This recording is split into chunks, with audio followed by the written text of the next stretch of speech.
Now this is the only point I would say is debatable. Bella has no applauded talents or interests so that the reader can more easily put herself in Bella's shoes.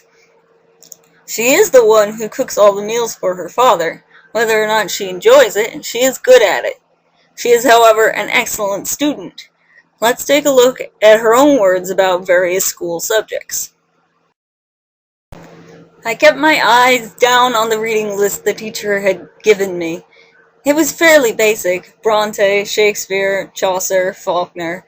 I had already read everything. That was comforting and boring. I wondered if my mom would send me my folder of old essays, or if she would think that was cheating. Twilight PDF, page 9. Basic? Yeah, maybe for college. I don't know what high school Meyer attended, but Romeo and Juliet was considered the be-all end-all of literature at mine. Public schools suck. Because Meyer Bella doesn't list the actual works she will read, it sounds to me like she's read these authors' entire bodies of work so many times that they're all boring. Bitch, please. Some people devote their entire lives to studying Shakespeare alone. Stop name-dropping to sound smart. Either get rid of the names altogether and just say she's read everything on the list, or actually list the literature. It sounds like she thinks she's all that. Oh, look! I know who these people are, and you probably don't.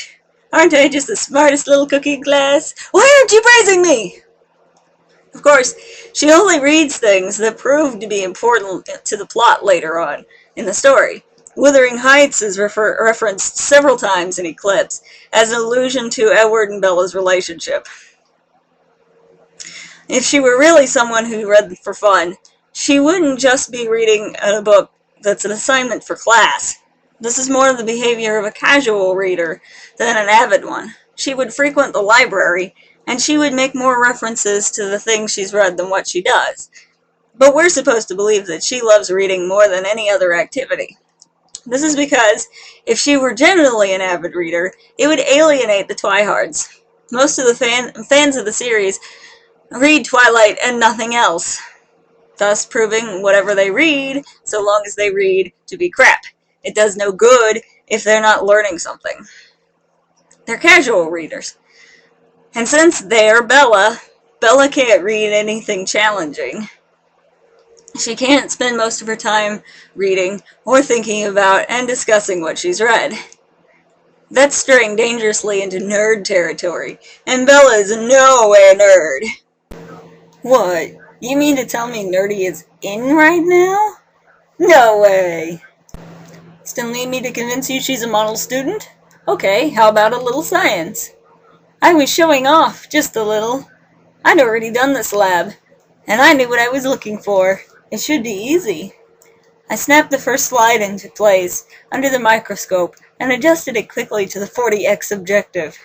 I studied the slide briefly. Twilight PDF, page 23. Did you hear that?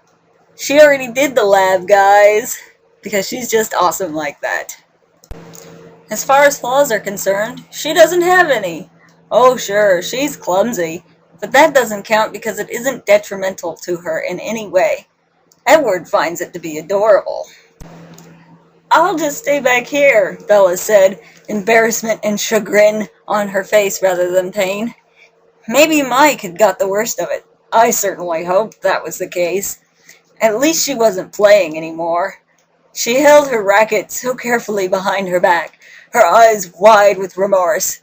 I had to disguise my laugh as coughing. Midnight Sun PDF, page 257. Her clumsiness doesn't actually cause her any lasting harm. It's also a good excuse to let Edward or some other supernatural entity carry her around. I mean, come on, she doesn't even have to walk. Sounds pretty good to me. And, as an added bonus, she relishes in frequently complaining about it, as if it is something bad. Meyer is Bella. The self-insert character is basically an avatar for the author. She looks like her, only better. She likes things the author likes, is attracted to the same kind of people the author is, and shares her way of looking at the world. It is wish fulfillment at the most basic level. Look, a sparkly, young, attractive vampire who has several doctorate degrees and shares my taste in music, is totally in love with me. Oh, and did I mention he has more money than the US Treasury? And that he loves only me? On her website, Meyer describes Bella thus: in my head, Bella is very fair-skinned, with long, straight, dark brown hair and chocolate brown eyes. Her face is heart-shaped, a wide forehead with a widow's peak, large, wide-spaced eyes and prominent cheekbones, and then a thin nose and a narrow jaw with a pointed chin. Her lips are a little out of proportion, a bit too full for her jawline. Her eyebrows are darker than her hair, and more straight than they are arched.